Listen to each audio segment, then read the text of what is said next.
ইচ্ছাকৃত ভুল করবে না নির্বাচন কমিশন, বলছেন সিইসি। সমুদ্রপথে মালয়েশিয়া প্রবেশের চেষ্টায় আটক ৩০০ রোহিঙ্গা। হাসিনার সম্মতি ছাড়া কোনো হত্যাকাণ্ডই হয়নি, বলছেন প্রফেসর আবুল কাশেম ফজলুল হক। ২ লাখ মানুষের চিকিৎসায় ৪ জন ডাক্তার, সেবা দিচ্ছেন ফার্মাসিস্ট।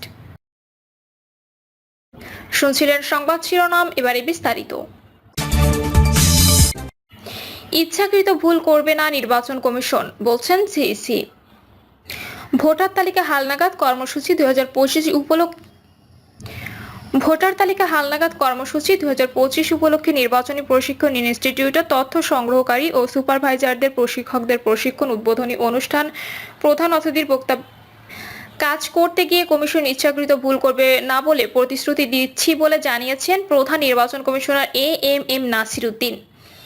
নির্বাচন কমিশনার আব্দুর রহমানের মাসুদ, নির্বাচন কমিশনার তাহমিদা আহমদ, নির্বাচন কমিশনার মোহাম্মদ আনোয়ারুল ইসলাম সরকার এবং আরও অনেকে উপস্থিত ছিলেন। সিইসি বলেন, গতানুগতিক পদ্ধতিতে কাজ করার সুযোগ নেই। 18 কোটি মানুষের ভোটের অধিকার ফিরিয়ে দিতে, সুষ্ঠু, স্বচ্ছ এবং নিরপেক্ষ নির্বাচন দিতে নির্বাচন কমিশন প্রতিশ্রুতিবদ্ধ। নির্বাচন সংশ্লিষ্টদের পেশাদারত্বের সঙ্গে কাজ করতে হবে। কাজ করতে গিয়ে ইচ্ছাকৃত ভুল কমিশন করবে না বলে প্রতিশ্রুতি দিচ্ছি।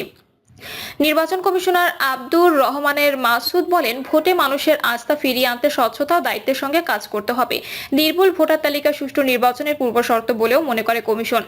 এ সময় ভোটার তালিকা হালনাগাদে সর্বোচ্চ সতর্কতা এবং তৎপরতার সঙ্গে কাজ করার নির্দেশ দেন।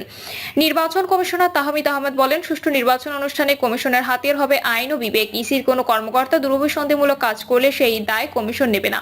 নির্বাচন কমিশনার আনোয়ারুল ইসলাম সরকার বলেন, নির্বাচন যেভাবে কলুষিত হয়েছে তা পুনরুদ্ধারে যা যা করা লাগে তার সবটুকুই করবে কমিশন। ভোটার হালনাগাদের অনিয়ম, অবহেলা, অস্বচ্ছতা কোনোভাবে বরদাস্ত করা হবে না। নির্বাচন commissioner brigadier general Abul Fazal Mohammad Sanaullah বলেন, টাকা অর্জনের মোটিভ নিয়ে যাতে কেউ ভোটার তালিকা অন্তর্ভুক্তির কাজে অংশ না করে। মৃত ভোটার, ভুয়া ভোটার এবং নতুন ভোটার সবার ক্ষেত্রে সমানভাবে কাজ করতে হবে। ভোটের প্রতি মানুষের যে অনাগ্রহ, সেখান থেকে এবার বেরিয়ে আসতে পারবেন কমিশন। মানুষের মধ্যে যে আস্থার ঘাটতি ছিল তা কমে এসেছে। মানুষ এবার ভোট দিতে চায়। ভোটকে কেউ যাতে নষ্ট করতে না পারে তা এবার কাজে লাগানো হবে বলে জানান তিনি। সমুদ্রপথে মালয়েশিয়া প্রবেশের চেষ্টায় আটক ৩০০ রোহিঙ্গা।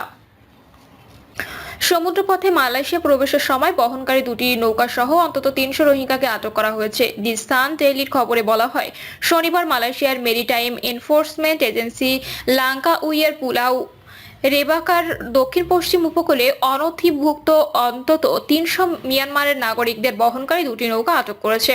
এর মহাপরিচালক অ্যাডমিরাল দাতুক মোহাম্মদ রসলি আবদুল্লাহ এক বিবৃতিতে বলেছেন, নৌকাগুলো বিকেল 4:16 উপকূলে অবস্থান করছিল। পর্যাপ্ত খাবার ও পানি ছিল না। নৌকায় থাকা যাত্রীরা ক্লান্ত হয়ে পড়ে। তাৎক্ষণিক তাদের খাদ্য ও পানীয় জল সহায়তা করা হয়। পরিচালক বলছেন, তারা নৌকাগুলির গতিবিধি সম্পর্কে আরও তথ্য সংগ্রহের জন্য থাই এনফোর্সমেন্ট কর্তৃপক্ষের সাথে ঘনিষ্ঠভাবে কাজ করছে। মোহাম্মদ রসলি বলেছেন, এমএমইএ অপারেশন গার্ড সক্রিয় করেছে এবং অন্যান্য অনথিভুক্ত মিয়ানমারের নাগরিকদের লাঙ্কাউই যাচ্ছে বলে ট্র্যাক করার জন্য টহল জোরদার করেছে। হাসিনার সম্মতি ছাড়া কোনো হত্যাকাণ্ডই হয়নি, বলছেন প্রফেসর আবুল কাশেম ফজলুল হক। জুলাই আগস্টে সংঘটিত হত্যাকাণ্ডের দায় আওয়ামী লীগ এড়াতে পারে না বলে মনে করেন বাংলা একাডেমির সভাপতি প্রফেসর আবুল কাশেম ফজলুল হক। তিনি বলেন, কোনো হত্যাকাণ্ডই তৎকালীন প্রধানমন্ত্রী শেখ হাসিনার সম্মতি ছাড়া হয়নি। আওয়ামী লীগ আমলে ভিন্নমত পোষণকারীদের নির্মমভাবে দমন করা হতো উল্লেখ করে প্রফেসর আবুল কাশেম ফজলুল হক বলেন, তারা গুম, হত্যা, টর্চার সেল ও আয়নাঘরের মতো নির্যাতন কেন্দ্র করে মানবাধিকার লঙ্ঘন করেছে। 75-এর অভিজ্ঞতা থেকে শিক্ষা নিলে 24-এ আওয়ামী লীগের এই করুণ পরিণতি হতো না। আওয়ামী লীগের রাজনীতি ধাপে ধাপে দূষিত হয়েছে বলেও মনে করেন বাংলা একাডেমির সভাপতি। তিনি বলেন, ক্ষমতায় থাকাকালে আওয়ামী লীগ বিচার ব্যবস্থাকে বিতর্কিত করে দলীয় বিবেচনায় বিচারকদের নিয়োগ দিয়েছে।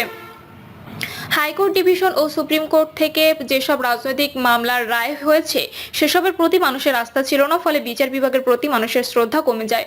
শেখ মুজিবুর রহমানকে ইতিহাসের নায়ক করতে গিয়ে অনেক জাতীয় নেতার অবদান ইতিহাস থেকে আওয়ামী লীগ মুছে ফেলেছে অভিযোগ করে তিনি বলেন, স্বাধীনতা পরবর্তী সময়ে আওয়ামী লীগের ব্যর্থতার কারণে ৭৪-এ দুর্ভিক্ষ হয়েছিল। সে সময় প্রতিদিনই ঢাকা বিশ্ববিদ্যালয় এলাকায় অনেক ক্ষুধার্ত মানুষকে মারা যেতে দেখা গেছে। ২ লাখ মানুষের চিকিৎসায় ৪ জন ডাক্তার, সেবা দিচ্ছেন ফার্মাসিস্ট। চিকিৎসক সংকটে মুখ থুবড়ে পড়েছে পঞ্চগড় তেঁতুলিয়ার 50 শয্যা বিশিষ্ট হাসপাতালের স্বাস্থ্যসেবা। মাত্র 5 জন চিকিৎসক দিয়ে চলছে 2 লাখ মানুষের চিকিৎসা। এতে করে ঠিকমতো চিকিৎসা পাচ্ছেন না রোগীরা। প্রতিদিন বহির্বিভাগে প্রায় 250 থেকে 300 রোগী চিকিৎসা নিতে ভিড় করছেন। কেউ ভাগ্যগুণে চিকিৎসা নিতে পারলেও অনেকে ডাক্তারের দেখা না পেয়ে হাসপাতালে দন্ত চিকিৎসক, ফার্মাসিস্ট ও সহকারীদের মাধ্যমে চিকিৎসা নিচ্ছেন। কেউ বাধ্য হয়ে অর্থ খরচ করে পাশের ডায়াগনস্টিক সেন্টারে গিয়ে ডাক্তার দেখাচ্ছেন।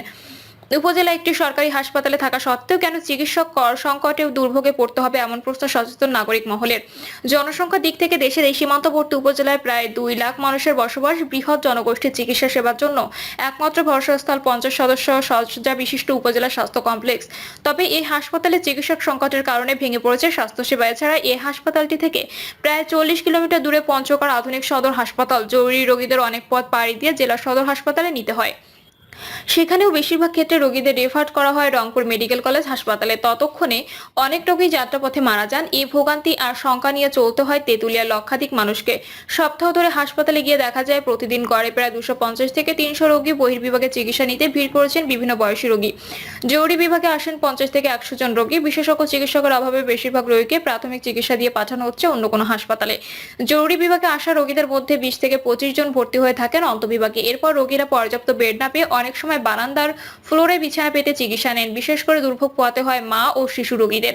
হাসপাতালে চিকিৎসক সংকটের কারণে বহির্বিভাগে চিকিৎসা সেবা দিচ্ছেন স্বাস্থ্য সহকারীরা। বিশেষজ্ঞ চিকিৎসক ও মেডিকেল অফিসার না থাকায় তাদের দিয়ে বহির্বিভাগের চিকিৎসা চালানো হচ্ছে। হাসপাতালে জরুরি বিভাগে রোগী এলেই তাদের পাঠিয়ে দেওয়া হয় জেলা সদর হাসপাতালে। অবস্থার বিষয়ে অবনতি হলে রংপুর মেডিকেল কলেজ হাসপাতালে। এদিকে হাসপাতালটি নিয়মিত কর্মস্থলে না থাকায় medical officer doctor Mohammad Farhan Hossain তানজিলের বিরুদ্ধে উঠেছে অভিযোগ। অনেকের দাবি হাসপাতালে নিয়মিত কর্মস্থলে থাকার কথা থাকলেও দায়িত্ব ঠিকমতো পালন করেন না, চলেন নিজের মতো করে। দিনের পর দিন কর্মস্থলে অনুপস্থিত থাকলে নীরব থাকছে স্বাস্থ্য বিভাগ।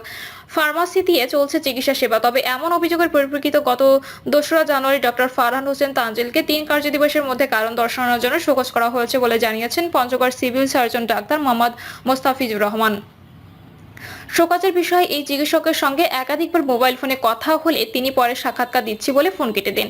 পরে আর ফোন রিসিভ করেনি। হাসপাতাল সূত্রে জানা যায় 2005 সালে 31 শয্যা থেকে 50 শয্যা উন্নীত করা হয় উপজেলা স্বাস্থ্য কমপ্লেক্সটি। উপজেলা স্বাস্থ্য ও পরিবার পরিকল্পনা কর্মকর্তা, মেডিকেল অফিসার, জুনিয়র কনসালটেন্ট ও সহকারী সার্জন সহ হাসপাতালটিতে পদ রয়েছে 28টি। কিন্তু 28 জনের স্থলে উপজেলা স্বাস্থ্য কমপ্লেক্সটিতে কর্মরত মেডিকেল অফিসার রয়েছে মাত্র 4 জন।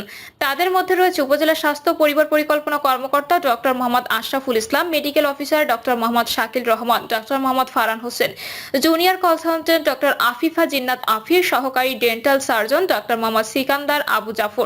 তবে তাদের মধ্যে কর্মস্থলে নিয়মিত না থাকার কারণে ডক্টর মোহাম্মদ ফারহান হোসেনকে গত বৃহস্পতিবার শোকজ করা হয়েছে। অপরদিকে ডক্টর মোহাম্মদ শাকিল রহমান RMO দায়িত্ব পালন করেছে। আরেকদিকে 2 জন উপসহকারী কমিউনিটি মেডিকেল অফিসারের পাশাপাশি ফার্মাসিস্ট দিয়ে জরুরি বিভাগ ও অন্তর্বিভাগের চিকিৎসা সেবা প্রদান করা হচ্ছে বলে জানা গেছে। প্রিয় দর্শক, এই ছিল এখনকার সর্বশেষ সংবাদ। আপডেট সব সংবাদ পেতে চ্যানেলটি সাবস্ক্রাইব করে বেল আইকনটি ক্লিক করে রাখুন।